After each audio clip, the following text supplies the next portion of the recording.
เลขาธิการใหญ่คณะบริหารงานศูนย์กลางพรรคคอมมิวนิสต์เวียดนามเยี่ยมยามสถาบันการเมืองการปกครองแห่งชาติในโอกาสที่เดินทางมาเยี่ยมยามรัฐกิจอยู่สาธารณรัฐประชาธิปไตยประชาชนลาวซึ่งเป็นขีดหมายอันสำคัญให้แก่การเสริมขยายมูลเสื้อความสามัคคีพิเศษบนพื้นฐานทฤษฎีการเมืองที่นักแน่นพิธีต้อนรับสหายตัวลืมเลขาธิการใหญ่คณะบริหารงานศูนย์กลางพรรคคอมมิวนิสต์เวียดนามพร้อมด้วยคณะที่มาเยี่ยมยามสถาบันการเมืองการปกครองแห่งชาติได้จัดขึ้นอย่างสมเกียรติในตอนบ่ายของวันที่1 ธันวาคม 2025โดยการเป็นเกียรติเข้าร่วมของสหายทองรุ่นศรีสุริตเลขาธิการใหญ่คณะบริหารงานศูนย์กลางพรรคประชาชนปฏิบัติลาวประธานประเทศแห่งสาธารณรัฐประชาธิปไตยประชาชนลาวพร้อมด้วยคณะพรรคคณะนำพนักงานครูอาจารย์และนักศึกษาทั่วสถาบันการเมืองการปกครองแห่งชาติในพิธีสหายภูวงอุ่นคำแสนกรรมการศูนย์กลางพรรคเลขาคณะบริหารงานพรรคหัวหน้าสถาบันการเมืองการปกครองแห่งชาติได้กล่าวต้อนรับการเยี่ยมยามอันสำคัญในครั้งนี้และได้รายงานโดยสังเขปเกี่ยวกับประวัติความเป็นมาและการเติบใหญ่ขยายตัวของสมปสซึ่งเป็นสัญลักษณ์ที่มีชีวิตชีวาของการร่วมมือลาวเวียดนาม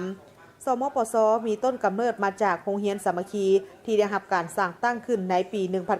1964อยู่ดินแดนของสาธารณรัฐสังคมเวียดนาม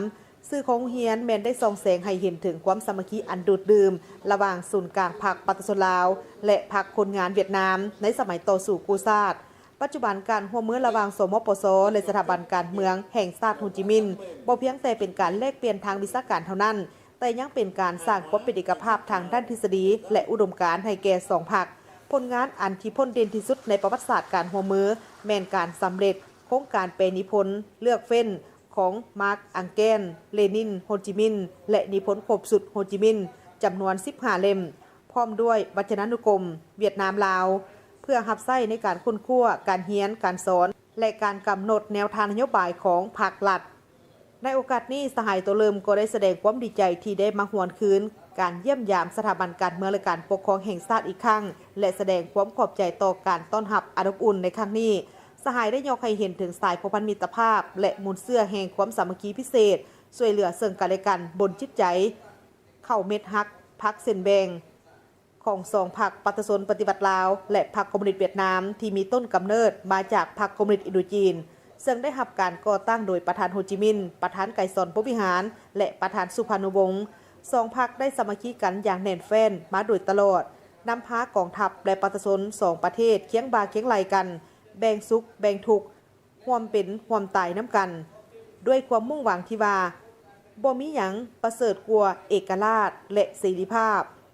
เพื่อตีชนะศัตรูตัวเดียวกันพร้อมกันญาติได้ไสชนะอย่างสมบูรณ์ปลดปล่อยประเทศชาติของตนพร้อมกันนั้นก็ได้พร้อมกันสร้างสรรค์และพัฒนาประเทศชาติในสภาพการใหม่และสุ่มใส่การร่วมมือพัฒนาเศรษฐกิจเสริมขยายสุดกำลังทาแหงของแต่ละประเทศให้เกิดประโยชน์สูงสุดเพื่อประกอบส่วนเข้าในเป้าหมายการเติบโตประสานสมทบเพื่อเพิ่มทวีการรับประกันความสงบปลอดภัยและความเป็นระเบียบเรียบร้อยรักษาเสถียรภาพทางด้านการเมืองในแต่ละประเทศประกอบส่วนรักษาสภาพแวดล้อมสันติภาพในภาคพื้นและในโลกสุขโยกการร่วมมือทางด้านการเมืองการก่อสร้างพรรคการคุ้มครองบริหารรัฐวัฒนธรรมสาธารณสุขการศึกษาการป้องกันประเทศและป้องกันความสงบยกสูงความรับผิดชอบขององค์การจัดตั้งที่เกี่ยวข้องในการปฏิบัติสัญญาและข้อตกลงระหว่าง2พรรคและ2รัฐเพื่อสืบต่อในการเพิ่มทวีสายพัวพันรอบด้านและแลกเปลี่ยนบทเรียนทางด้านทฤษฎีและพฤติกรรมเพิ่มทวีการร่วมมือในการก่อสร้างทรัพยากรมนุษย์โดยเฉพาะแม่นทรัพยากรมนุษย์คุณภาพสูงเพื่อตอบสนองความต้องการของการพัฒนาประเทศในยุคดิจิตอลพร้อมกันนั้นก็เชื่อมั่นอย่างนักแน่นว่าภายใต้การนำพาอันสลัดส่องใสของพรรคประชาชนปฏิวัติลาวประชาชนลาวจะสืบต่อได้รับไสชนะใหม่ใหญ่หลวงกว่าเก่าในภารกิจปกปักรักษาและสร้างสรรค์พัฒนาประเทศชาตินำพาประเทศลาวก้าวขึ้นสู่สังคมนิยมอย่างนักแน่นประชาชนห่างมีประเทศชาติเข้มแข็งสังคมสามัคคีปรองดองเอกภาพประชาธิปไตยยุติธรรมและศรีวิไล